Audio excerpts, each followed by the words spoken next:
Majority of the Druze live in Syria, and then Lebanon, and then Israel, and then scattered around the world, Venezuela, Germany, and other places in Europe, in the US, Canada.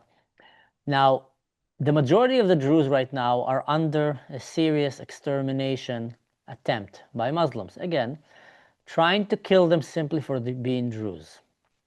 They killed their men simply for being Druze. They're raping their women just because they're Druze. We just had a case of an 81 years old Druze woman who was raped, a religious woman.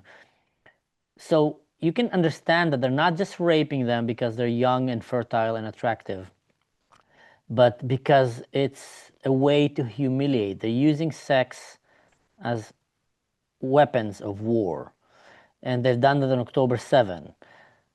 So they're raping young daughters all the way to older women.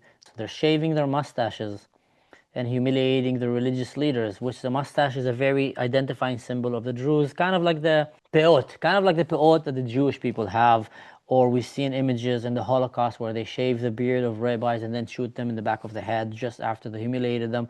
So we're seeing the same thing happen, and they're doing that just because they're Druze. The same thing they're doing, they're bombing Christian churches just because they're Christians. They're torturing Christian people just because they're Christians. They're killing Alawites just because they're Alawites.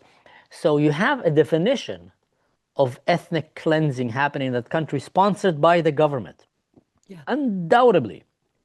They're not hiding it. But the world remains silent.